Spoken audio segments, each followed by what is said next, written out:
Hola, ¿qué tal amigos? Muy buenos días, muy buenos días. Aquí por Centroamérica, Guatemala, son las 6:03. Vamos a guardar como siempre esta transmisión para que los que nos siguen por YouTube, agradecemos mucho a la audiencia que nos sigue por YouTube, lo pueda también tener y disfrutar de los contenidos. Hoy es 15 de febrero, la mitad casi del mes de febrero. ¿Y hoy qué celebramos, qué recordamos a nivel mundial? Se recuerda el Día Mundial de la Antropología a todos los colegas, las y los colegas que se dedican a intentar conocer las fuentes de las diferentes civilizaciones, pueblos, su transcurrir en el devenir en la historia, etcétera. Saludo un fuerte abrazo, especialmente a aquellos que dejaron de ser lo que la academia les dio, digamos, en cuanto a estatus, para poder avanzar juntamente con los pueblos a quienes acompañan, pues saludamos desde aquí. En Guatemala hay muchos antropólogos, por supuesto. Y ya estamos en la ventana, en esta ventana de usted, con René Otaduy. Él está en Madrid. Vamos a hablar sobre lo que anunciamos hace unas horas atrás, sobre hacia dónde va este conflicto agrario en España, si acaso podemos llamar conflicto, porque recuerde usted, en los últimos tiempos, desde finales de 2019, si mal no recuerdo, en Países Bajos empezó este conflicto, estas manifestaciones, y luego siguió y siguió, llegó a Alemania hasta en diciembre del año pasado, Francia y diferentes países de la Unión Europea, ese espacio donde se aglutinan, ¿qué? Alrededor de tal vez 500, cerca de 500 millones de personas, pero que tienen que comer de algún lugar y esa comida viene del campo. Y entonces la gente en las calles protestando porque aparte que la población campesina envejeció, pues al parecer los subsidios, las ayudas que habían, no habían para ellos, sí había para los países que supuestamente estaban guerreando para Europa, como es Ucrania. 50.000 millones de euros se les dio, se los pasó a la última, a lo que supimos, ¿no? Impresionante, mientras la gente que le daba de comer a esa Unión Europea estaba en las calles exigiendo que por lo menos, por favor, le bajasen digamos, el impuesto del petróleo, que no les sigan exigiendo digamos, los requisitos para producir, entre comillas, de manera saludable, etcétera, etcétera, etcétera. El conflicto del agro en España en Europa es recurrente, no es la primera vez y si usted revisa la historia de Europa, se va a encontrar con diferentes guerras campesinas apoteósicas, algunos casos míticos, otros casos legendarios, pero es esa Europa intentando subsistir en la modernidad, ¿no? Juntamente con lo que sería la premodernidad, que es el el mundo agrícola. René, por favor, salude a la audiencia y así de esta manera comenzamos cuando son 6 minutos aquí en Centroamérica y allí donde estás, la 1:06. Adelante, por favor. Pues un saludo comunero e internacionalista desde Madrid, desde esta Europa convulsa y movilizada. Muy bien, René. Saludo comunal. Muy bien, claro, claro que sí. Somos comunidad de aquí, desde el mundo campesino, desde las comunidades de resistencia. También un saludo para ustedes que están allí siempre acompañando estos procesos. René, de entrada, empecemos entonces.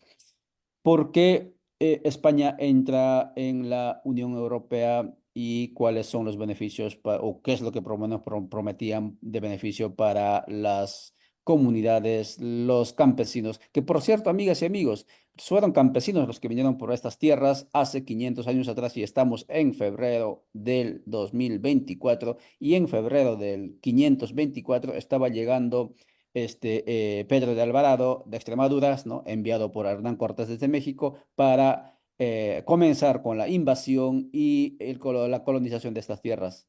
¿En qué le benefició o qué le prometieron a los campesinos cuando España estaba entrando en la Unión Europea? Adelante, René.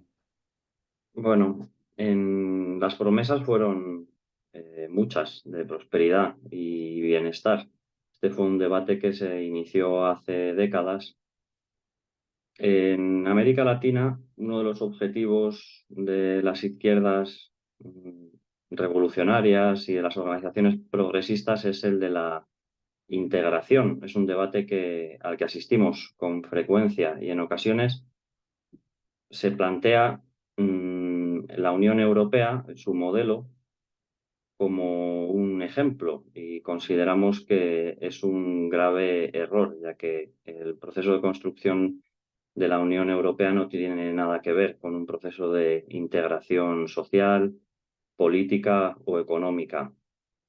El proceso de construcción europeo a partir de finales de los 80 significó en la práctica la subordinación de la Unión Europea en lo económico al eje franco-alemán y en lo político supuso una brutal pérdida de soberanía del conjunto de sus Estados miembros, a excepción de la propia Alemania y Francia.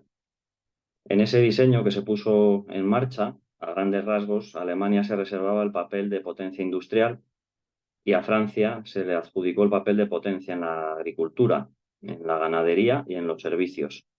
Y al resto, incluido el Estado español, le tocó jugar un papel subordinado en un territorio dedicado principalmente a los servicios, un territorio para el ocio, para el turismo, una zona residencial para los jubilados de los países ricos de Europa, un paraíso de la prostitución y del narcotráfico.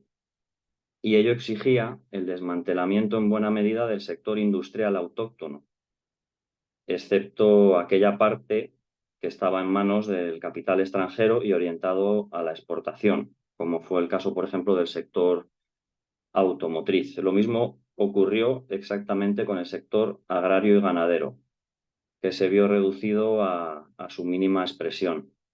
Esta política, que fue estratégicamente liquidadora desde el punto de vista económico para el futuro de los pueblos del Estado español, fue implementada por los diferentes gobiernos del PSOE, de Felipe González.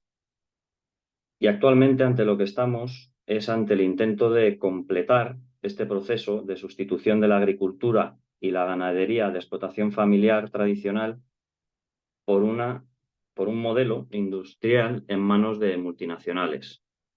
Una de las expresiones de este proceso es la invasión de las tierras productivas por los huertos solares y molinos para generar energía eólica. Este es uno de los problemas que están afectando hoy en día al mundo rural, en especial a la agricultura y a la ganadería, pero hay más.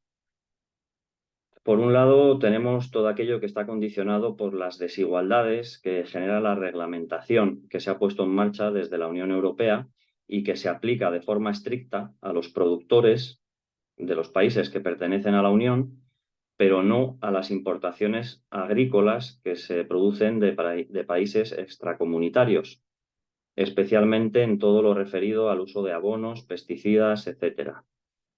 Es de gran importancia destacar, como comentabas, el caso de Ucrania, país al que no solamente no afectan estas exigencias para la producción en el campo, sino que sus productos no tienen que pagar ningún tipo de tasa para incorporarse al mercado de la Unión Europea, lo que ha sido uno de los detonantes del malestar y de las movilizaciones de agricultores y agricultoras en el continente, sobre todo en los países limítrofes con Ucrania. Y una reflexión similar se podría hacer con respecto a Marruecos. Otro de los problemas que afecta a la agricultura y por lo tanto al medio rural es la llamada protección del medio natural. En base a argumentos carentes de rigor, se considera a los agricultores y a las agricultoras como los principales responsables del deterioro ecológico, cuando obviamente son quienes junto a los ganaderos y a las ganaderas sostienen la vida en el mundo rural. También se encuentra entre los problemas lo concerniente a la distribución de los alimentos, porque la parte mayoritaria del beneficio se está quedando en manos de los intermediarios y no de los productores y de las productoras. Según un estudio reciente de Facua, los alimentos se encarecen hasta un 875% del campo al supermercado.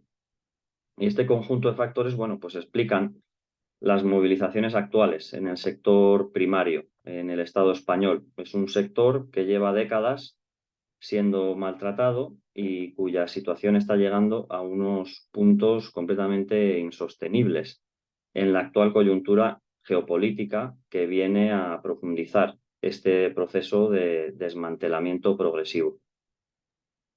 Muchas gracias, René. Gracias también a los amigos que están mirándonos a través del TikTok. Estamos enlazando también con nuestros seguidores, conversando con René Otaduy desde Madrid sobre la situación del agro en la Unión Europea, pero también en España, em, ya meses en protestas, pero también en una atmósfera preelectoral. En junio, España, Europa está entrando a elecciones, inicio de junio, si mal no estoy informado, elecciones parlamentarias para la Unión Europea. Y esta protesta legítima, hay que decirlo, porque no solamente es el campo envejecido, no es que creo que son alrededor del 40% de los trabajadores del campo, o de los, en este caso, de los dueños, los que están empujando la agricultura, pasan los 60 años, tengo una información, de repente estoy equivocado. Pero aparte de eso, está el tema clima, ¿sí? Calores el año pasado fue terrible para la parte de España, la Ujú, cosecha se perdió casi por completo, cambio climático, pero también está Bruselas, digamos, esa pesada burocracia de Bruselas que jamás entiende de dónde viene la comida y entonces cree que es suficiente con que se le dé plata a las grandes empresas que ahora están prometiendo para producir carne del aire, y dejar a su suerte a los campesinos. Y sin embargo, están buscando comida kilómetro cero, comida aborigen, originaria, pero yo no sé cómo lo van a hacer si no le apoyan a los que justamente le dan de comer. Estamos hablando entonces de eso con René Otaduy. René, para continuar con esta conversada, mencionabas ya el tema de Ucrania. España, Europa lamentablemente ha sido empujada a una guerra ajena, una guerra donde va a salir prácticamente, ya perdió y va a seguir perdiendo porque perdió el gas que venía de Rusia, ujú, perdió, digamos, ahora el tema de la agricultura, porque esto va a tener impactos grandes, ¿no? Por esta supuesta solidaridad con Ucrania. Le han abierto, digamos, sin aranceles o aranceles bajos a los granos ujú. ucranianos, etcétera, etcétera. La pregunta es que la Unión Europea en esta geopolítica que se va construyendo, ¿cuál es tu lectura y especialmente tomando en cuenta estos elementos que mencionabas del abandono de la matriz esencial de la vida? Estamos en un momento muy complejo de la historia y probablemente en estos momentos con una mayor profundidad a la hora de comprender los fenómenos que se desarrollan a nivel regional o local, cobra una gran importancia mm, enmarcarlos en los procesos globales que se están produciendo y algunos de los cuales pues acabas de mencionar, ¿no? En tu introducción. A grandes rasgos nos encontramos en un mundo cambiante en el que hay una mayoría de países que están apostando por la construcción de un nuevo orden internacional de carácter multipolar y por otro lado tenemos al imperialismo que ante ese escenario y como respuesta también a la crisis económica estructural por la que atraviesa el capitalismo, pues están preparando diferentes escenarios de guerra que nos conducen preocupantemente a un escenario de guerra a nivel global. Ya tenemos un escenario abierto en Oriente Medio y otro que comentabas que está abierto en Europa. La guerra de la OTAN contra Rusia en suelo ucraniano se ha convertido, por lo tanto, en una cuestión de primera importancia para la situación y evolución del mundo a nivel global, pero también para la situación y para la evolución de Europa y de lo que entendemos por Occidente. Efectivamente, la OTAN está perdiendo la guerra, no solo en el plano militar, también en el económico, en el plano político, en el plano sociocultural y de las ideas. Y la Unión Europea y la OTAN, por lo tanto, están atravesando la crisis de mayor alcance de su historia, podríamos denominarlo así. Es una coyuntura, por lo tanto, muy especial porque esta debilidad estructural del capitalismo imperialista les está llevando a tomar medidas extremadamente antipopulares para mantener sus expectativas de beneficio en aquellos espacios regionales que consideran que todavía están bajo su control. Es en este contexto concreto en el que hay que enmarcar las luchas europeas y del Estado español del sector del campo. Y es necesario también interpretar en este sentido probablemente las consecuencias que tiene este proceso de reestructuración global del imperialismo también en América Latina y el Caribe, analizando, por ejemplo, la situación de Ecuador, Perú, Argentina en esa clave, ¿no?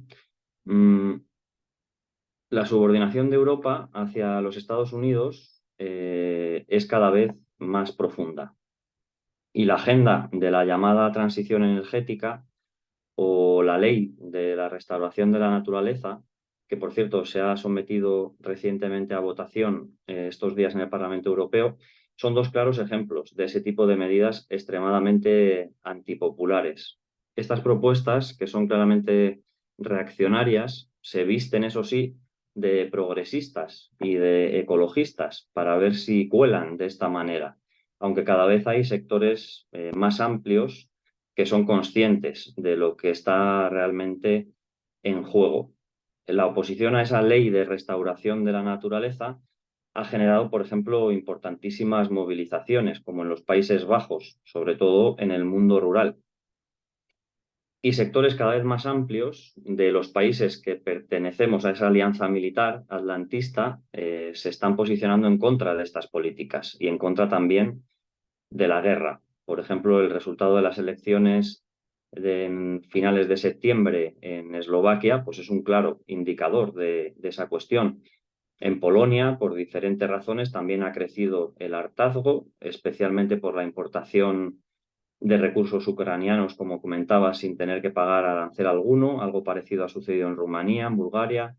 Esta semana hemos visto protestas en Alemania de los agricultores con sus tractores bloqueando las carreteras de acceso al pueblo donde se iba a construir una fábrica de armamento del consorcio de defensa de Rheinmetall, estado de Baja Sajonia. Y las movilizaciones de agricultores y campesinos están continuando estos días con mucha fuerza en el Estado español. La Unión Europea quiere imponer una reconversión económica en el campo a través de sus pactos verdes para trasladar la producción allí donde le convenga y para cambiar la matriz productiva del campo, liquidando, como comentábamos, este modelo más basado en la pequeña producción, en las pequeñas y medianas empresas. En ese sentido, el movimiento de los agricultores y de las agricultoras de estas semanas es una primera gran movilización de confrontación con estas políticas de la Unión Europea.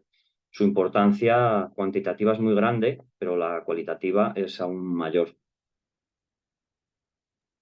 Muchas gracias, René, por mostrarnos esa realidad que desde aquí casi siempre los medios corporativos Ujú. tradicionales, aglutinados en Grupo Prisa, por ejemplo, no lo muestran, no dicen nada de lo que está ocurriendo allí. Y el campesinado, al igual que en estos lares de Aviala, es vapuleado en el silencio mediático. Y claro, lo que está contando René es un proceso, y triste decirlo, pero duele, pero hay que decirlo. A los países del sur de Europa los llenaron allí en la Unión Europea para que crezca Alemania y otros simplemente como policías que eviten la subida de los africanos hacia Europa. Y Ujú. ahora, en esta etapa, lo que están haciendo es sacrificarlos también a sus campesinos, a los campesinos, para seguir vendiendo los productos. No sé si van a ser alemanes, yo creo que no van a ser ya productos agrícolas alemanes, van a ser productos de empresas transnacionales cuyo nombre o cuya sede nunca conoceremos, pero sí van a ser ellos los que van a vender la comida, porque esa cantidad de gente que decía, cerca de 500 millones de personas, algo tienen que comer, de algún sitio tienen que comer, y esa comida viene del campo. Y claro, ese es el trabajo, el manejo geopolítico. Suicida hasta cierto punto, pero veremos a dónde va. René, te mencionaba el tema de, son 6:23 minutos, gracias a los amigos que nos están siguiendo por Radio Victoria, Codeca, Guatemala, Minca Comunicaciones Argentina, Rondas Campesinas del Perú, etcétera. Te preguntaba o te comentaba el tema de, están a puertas de las elecciones parlamentarias en la Unión Europea. Y si en el 2022, si en el 2023, esta noticia de campesinos acompañados supuestamente o supuestamente no, sino aprovechados, digamos, por políticos ultraderechistas no había salido a la palestra de las redes sociales, de los medios, ahora sí está saliendo. La pregunta es, ¿cuál es la lectura que hace la izquierda española, las izquierdas españolas por un lado, la izquierda ojalá, digamos, lo más cercano posible al campo por otro lado, y, y qué debería ser el rol de la izquierda en este contexto? Pues involucrarse en las luchas campesinas. Efectivamente, se está viendo que en todo espacio que no ocupa la izquierda, pues la extrema derecha trata de hacer su trabajo, pero eso no deslegitima las reivindicaciones, que son absolutamente justas. Algo parecido lo vimos hace meses con la lucha de los transportistas y de las transportistas.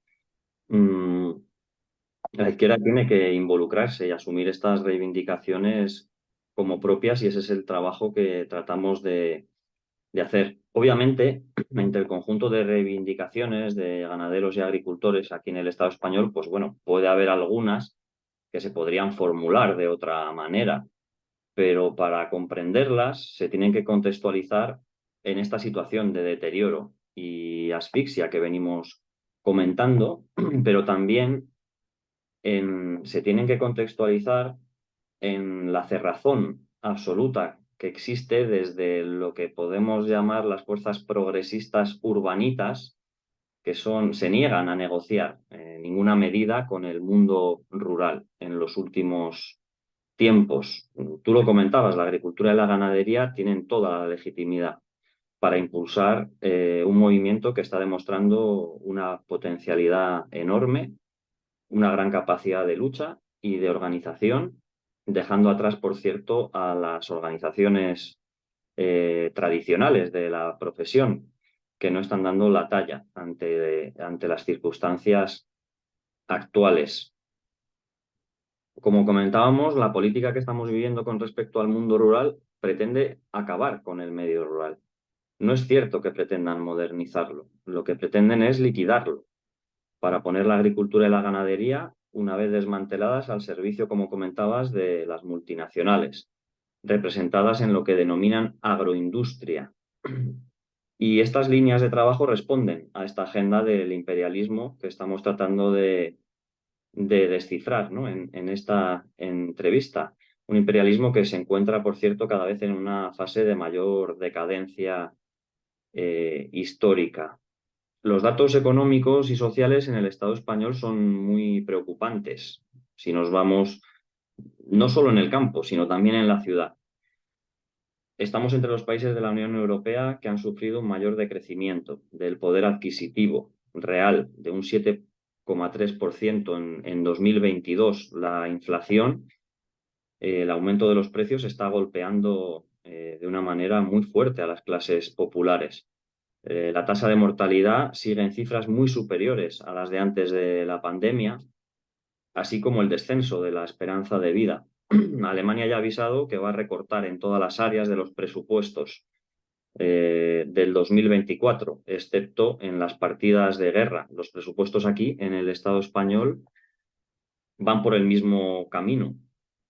El Banco Central Europeo ha advertido de que los países más endeudados, entre los que se encuentra el Estado español, van a necesitar ajustes para mantener la inversión pública en los próximos presupuestos. Ya sabemos lo que eso significa, recortes y privatizaciones. El Banco de España calcula que 1,6 millones de hogares no van a poder hacer frente en el próximo año a los gastos esenciales y se podrían seguir añadiendo otros muchos datos, ¿no? En relación con este proceso de precarización social de la clase trabajadora. Por lo tanto, en las ciudades estamos viviendo importantes movilizaciones en contra de la privatización del sistema sanitario público, en contra también de la privatización del sistema público de pensiones, movilizaciones a favor de una vivienda digna, en contra de los desahucios que se siguen produciendo día tras día en las grandes ciudades, en contra de la precariedad, de la pobreza.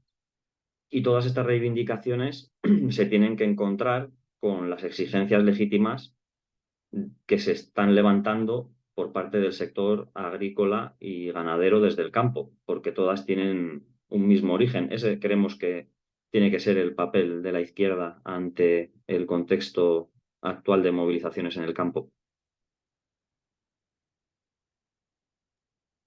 Muchas gracias, René. Claro que sí, por ahí tiene que ser, digamos, el acompañamiento de las izquierdas que han hecho historia también en este país, en esa región que es denominada Europa, siempre por el lado de los más frágiles, de los más empobrecidos. Este ha sido nuestro abordaje con René Otaduy desde Madrid sobre la situación del agro en Europa y España, que por cierto no está resuelto, como acaba de decir René, no es solo el agro, hay otros sectores también que están movilizándose porque el peso de la recolonización o de la entrega, digamos, de este territorio integral a la prepotencia norteamericana por parte de la oligarquía de Bruselas está teniendo impactos insospechados. Y no es suficiente con decir, bueno, ya no viene gas de Rusia, aunque por debajo han estado comprando gas de Rusia, pues hay que Ujú. aguantar el frío por nuestra dignidad, ¿no? Ya no es suficiente. La gente no, la gente tiene un estilo de vida y no lo vas a poder obligar a los caprichos geopolíticos de unos que hacen guerras por todas partes, pero el beneficio siempre se lo llevan ellos. René, muchísimas gracias por tu tiempo y tal vez aprovechemos, son 6:30, un minuto, por favor, tu mensaje para los campesinos y campesinas de este lado del continente que también viven situación similar a lo que estás contando. Por favor, adelante. Bueno, desde aquí seguimos muy de cerca todos los procesos de lucha de América Latina y del Caribe. Eh, Como hemos comentado en otras ocasiones, América Latina y el Caribe son una fuente de experiencias políticas progresistas y revolucionarias, y los sectores campesinos y agrícolas de los pueblos hermanos de América Latina y el Caribe pues están a la vanguardia de todos esos movimientos, y desde aquí los observamos y aprendemos de ellos en una clave internacionalista y de solidaridad entre los pueblos. Por supuesto que sí. Desde aquí y de todas partes aprendemos de todos y de todas y eso es el esfuerzo. Mañana, cuando el reloj marque las 6 de la mañana, estaremos amigas y amigos, obviamente de Sudamérica, conversando sobre Venezuela. ¿Qué está pasando en Venezuela? ¿Cómo ha sido el proceso de resiliencia al bloqueo criminal económico financiero que Estados Unidos le ha aplicado? De eso hablaremos mañana, entonces nos veremos mañana cuando el reloj marque las 6. Gracias, René, y gracias, amigas y amigos. Seguimos en contacto. Gracias.